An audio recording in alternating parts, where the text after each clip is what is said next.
I'm just some guy, 24, working as a pizza delivery driver in Lubbock, Texas. Been doing it for 2 years to pay rent. My apartment's in this old brick building, kinda run down, but it's home. The hallways always smell like burnt toast for some reason. Anyway, this one night last month, it messed me up bad. It was a slow Tuesday, like 10 p.m. I got an order to deliver a pepperoni pizza to my own apartment building, Unit 4B. I thought, weird. I know who lives there, Mrs. Hensley, this sweet old lady like 80 years old. She bakes cookies sometimes and leaves them by her door for neighbors. Never seen her order pizza, ever. I grabbed the pizza, hopped in my beat-up Honda, and drove the 2 blocks home. The whole way, I had this uneasy feeling, like when you think someone's staring at you but no one's there. I parked, walked up the creaky stairs to 4B. The hallway was dead quiet, except for this faint hum, like a fridge running. I knocked. Door opens, and it's not Mrs. Hensley. It's some dude, maybe my age, wearing my work uniform. Same red polo, same logo, same black cap. I froze. He smiled, all calm, and said, "Hey, Jet. Been covering your shifts, man." My name's not Jet, but I didn't correct him. I just stood there, pizza box shaking in my hands. He invited me in. I don't know why I went inside. Stupid, I know. The apartment smelled like old coffee grounds, and the floorboards squeaked every time he stepped. Mrs. Hensley's usual knickknacks were gone. He sat on the couch, pulled out his phone, and showed me photos. Pictures of him delivering pizzas to my customers, in my uniform, driving a car that looked just like mine, down to the dent on the hood. I didn't know what to say. My mouth went dry. He kept talking, all casual.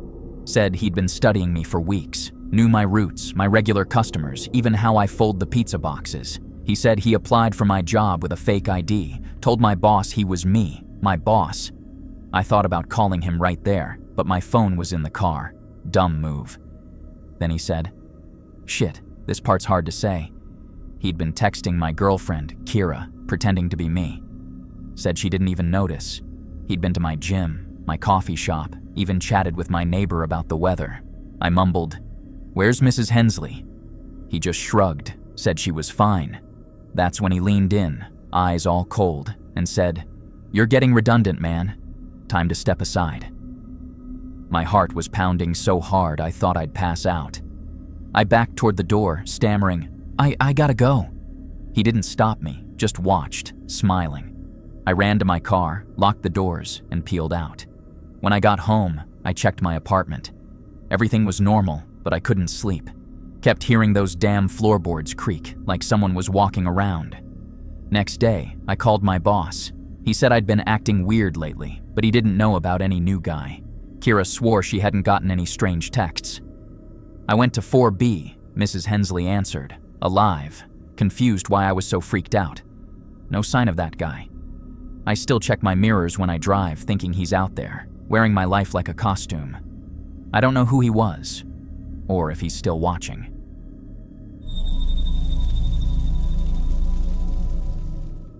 This happened to me about 2 years ago when I was delivering pizzas in Phoenix. I'm still not sure if I should have reported it or something, but honestly, who would believe this shit? I'd been working at Tony's Pizza for maybe 6 months. Pretty standard job, nothing exciting, just driving around delivering food to pay for college. My manager Kai always said I was reliable, showed up on time, that sort of thing. Anyway, there was this one customer, started ordering from us maybe 3 times a week. Always the same address on Thunderbird Road, always paid online with a massive tip, like $30 on a $15 order. As a broke college kid, I wasn't complaining. The first weird thing was small. The guy, never saw his face, just heard his voice through the door. Asked me to use the back entrance instead of the front. Said his front doorbell was broken or whatever. Fine, no big deal. Easy $30. Next week, same house, but now he wanted me to wait exactly 3 minutes after knocking before he'd answer. Stood there counting Mississippis like an idiot, but hey, $30 is $30. Then it got weirder. He wanted me to knock in this specific pattern. 2 quick knocks, pause, 3 slow ones. I felt stupid doing it, but the tips kept coming. My roommate Jake thought I was crazy for following along with it. Over the next month, things escalated. He'd leave notes with the online order. Wear something blue. Say your order is ready exactly 3 times. Don't make eye contact with the peephole. Each request came with those huge tips, so I just did it. The strangest part?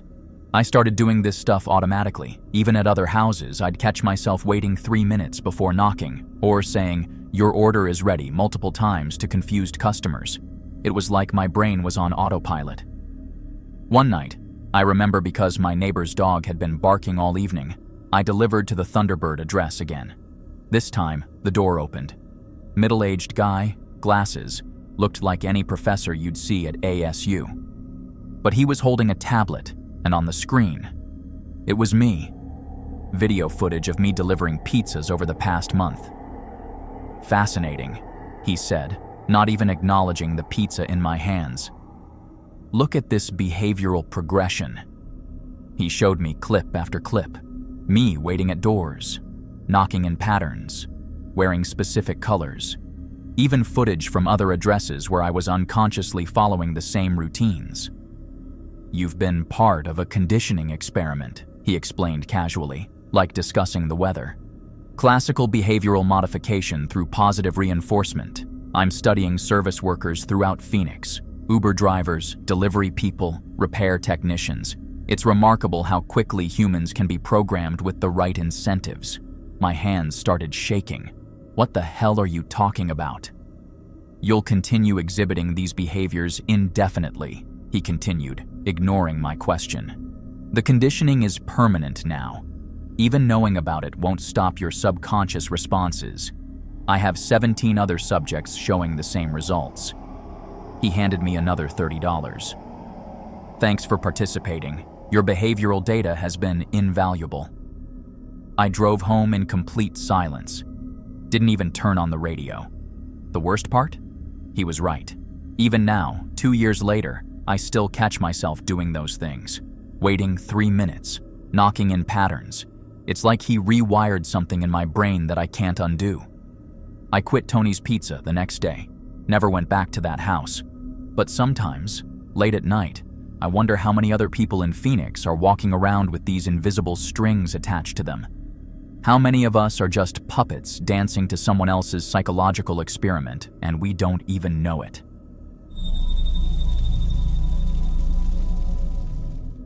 My name's Marcus, and I've been delivering pizzas for Tony's Pizza Palace for about 2 years now. Nothing crazy ever happened before this. So it was a Tuesday night, around 9 p.m. Pretty slow evening, you know? I was actually hoping to get off early because my neighbor's dog had been barking all damn day, and I just wanted to go home and crash. Then this order comes in. The address was on Elm Street, normal residential area.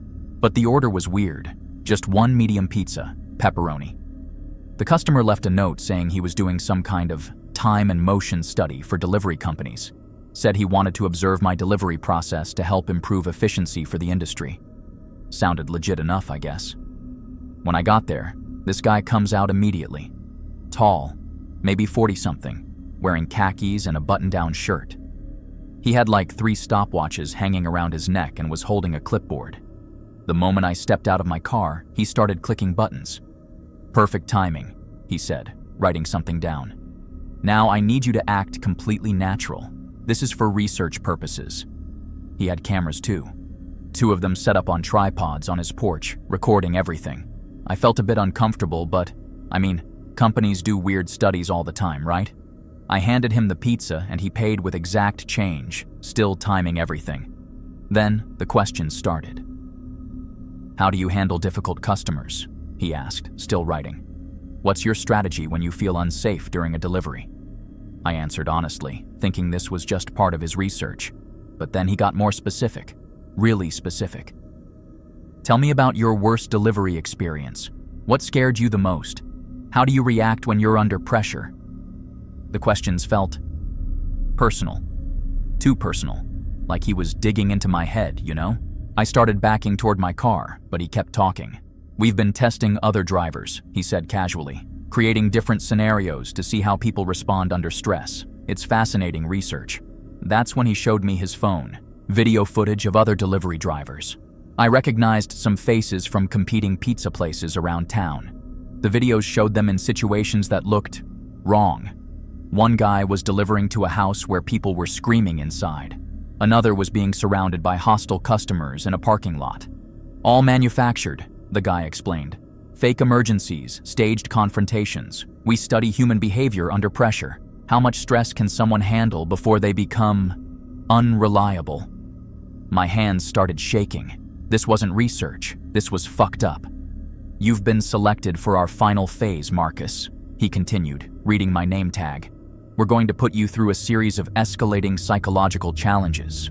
The data will be valuable to companies who want to know their employees' breaking points. I ran, just dropped everything and ran to my car. He didn't chase me, just stood there taking notes as I peeled out. The next week, 3 delivery drivers from different companies quit their jobs suddenly. Nobody talks about why. I tried reporting it to the police, but without proof of any actual crime, they couldn't do much. I still deliver pizzas, but now I check every address twice. I avoid Elm Street completely. Sometimes I wonder if I'm still being watched, being studied. If this whole thing is just another one of their tests. The worst part? I keep getting orders with weird notes attached. Research purposes only. I never take those calls anymore. Some things you just can't unsee, you know?